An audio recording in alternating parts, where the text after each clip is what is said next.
Le harnachement, le bas et le faire monter.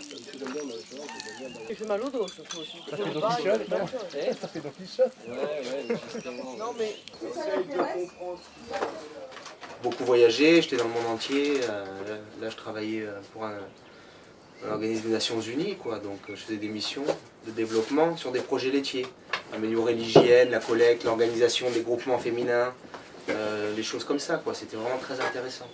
En Afrique, notamment.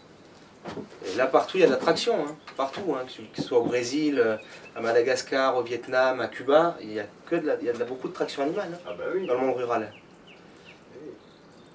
Et les tracteurs, c'est vraiment un faible pourcentage sur la planète. Hein. Et déjà, l'attraction animale est un gros plus. Ça ne représente même pas la moitié des agriculteurs mondiaux qui fonctionnent avec l'attraction animale.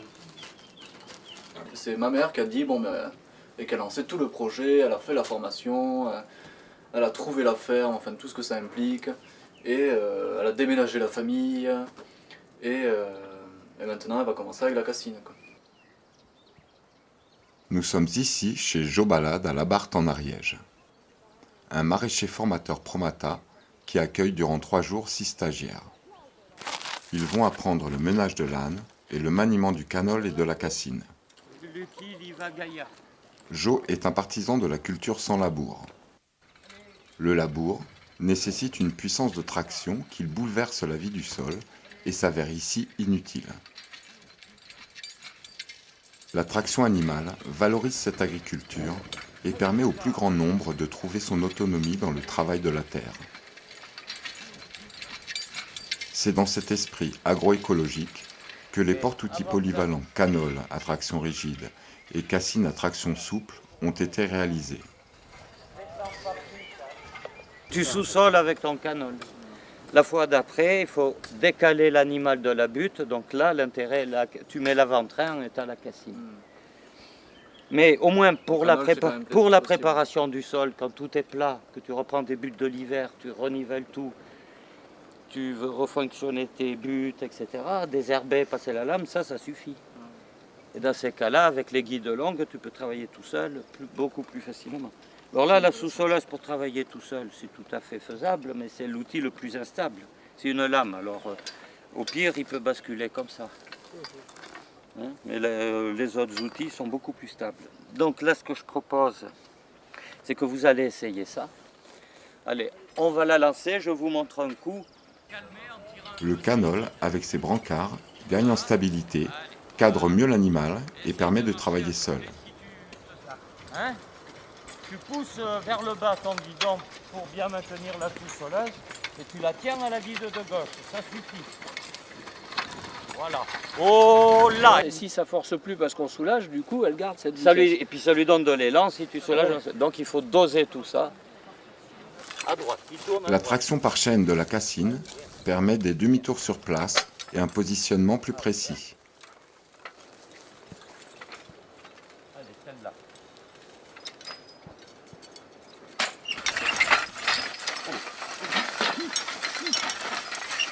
Oh, c'est bon, hein, ça fait de la terre. C'est pas de mode, hein, c'est pas mal. Non, mais il manque presque un peu de profondeur. Alors, Un petit peu. J'ai maintenant, l'impression que ça serait bien que ça, voilà, moi aussi. ça accroche un peu. Donc plus. tu essayes un cran. Et si c'est trop, on fera le demi-cran. On règle la profondeur pour faire de la terre, mais dès qu'on fait de la motte, hop, on change un cran.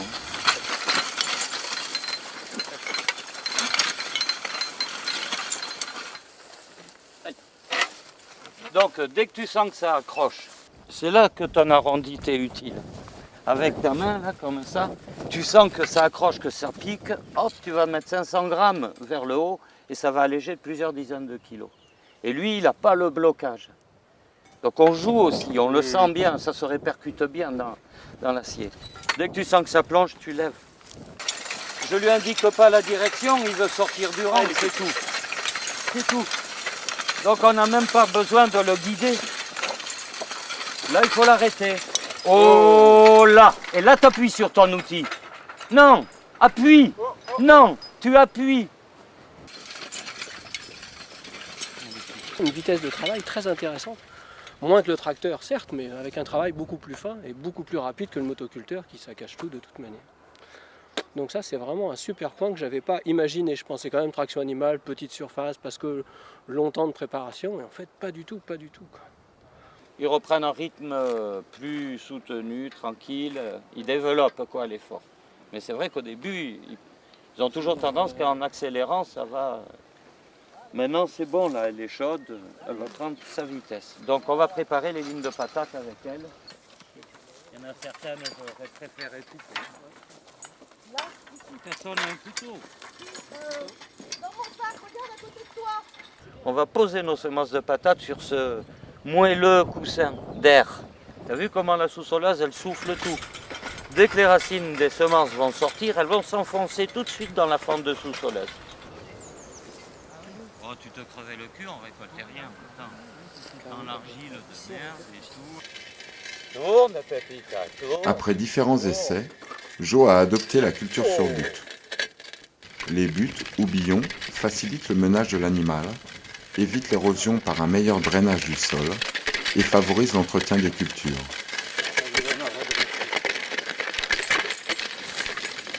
Qu'est-ce que t'en penses, Olivier, de ça?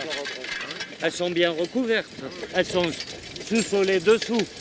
Donc pour elles, c'est du velours. La butte va se tasser doucement, on la renforcera quand la mauvaise herbe va sortir. On va la recouvrir, la patate va sortir, on chassera avec ça, comme ça. Contrairement au butoir qui chasse d'un côté après de l'autre, qui couche ton plan, là ça chasse des deux côtés. C'est sympa, mais alors le panard, ça doit être quand tu es tout seul dans ton champ avec ton âne là. Tu vois dans ton sillon qui se forme et tout, t'as le coucher du soleil à la fin de la journée, t'es avec ton âne, t'as la fumée de la terre et tout. Et voilà.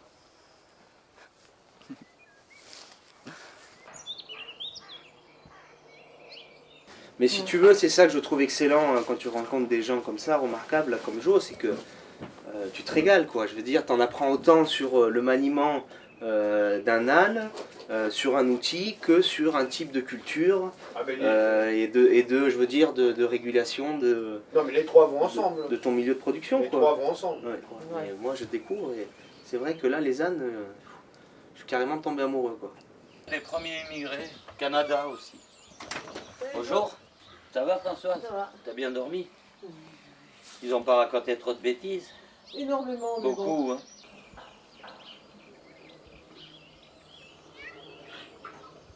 C'est vrai que sur 3 jours, il y a plein d'outils, on ne peut pas rester des heures sur le même outil. Mais au niveau de la pratique du porte-outil, c'est-à-dire beaucoup le vibro, préparer la terre grossière, s'emmerder, quoi. Taper dans la motte, essayer de faire droit, ça faut en faire. Parce qu'en cours de formation, en plus, les projets peuvent se modifier. Moi, je l'ai vu J'ai fréquemment. déjà changé le mien. Voilà. Et au fait, tu sais, on a parlé avec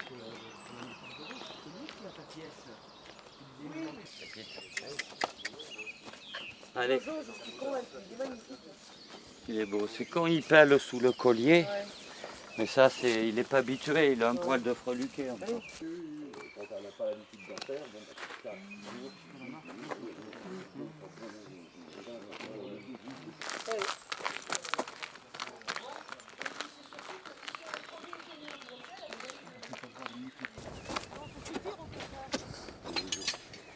Oui. On commence à avoir soif, mais on va encore... quelques bières au frigo, mais... Tu vas voir Lucky nous sous-soler notre plantation de patates. Bon, nos adhérents au niveau de la cassine ou du canol, maintenant, c'est qu'en fait, ils sont à 70%, ce sont des utilisateurs d'ânes.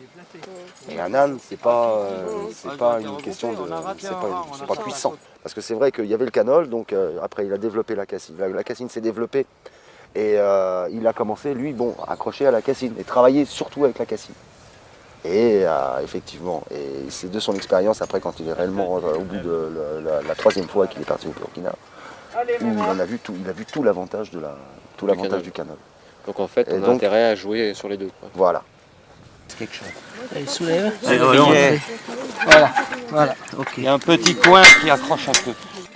C'est bien. Voilà. Tu n'es pas obligé de tenir le vibro. Hein. On peut marcher à côté.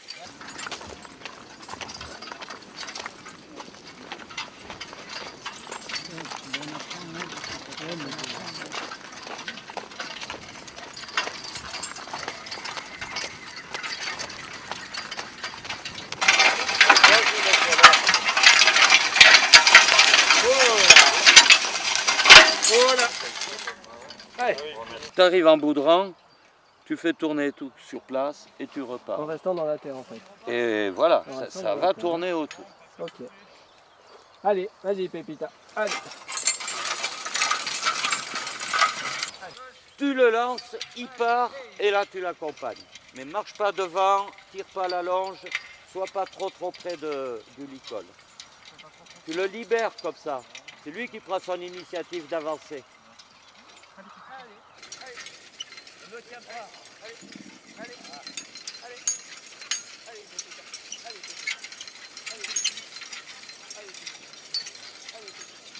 Pour ceux qui veulent s'entraîner à essayer de mener tout seul, au canol, au brancard et tout, vous vous relayerez. Là, Dominique, c'est ce qu'il veut.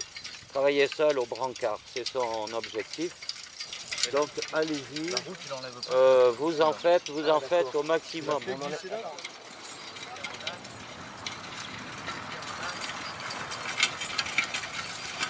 Oh là.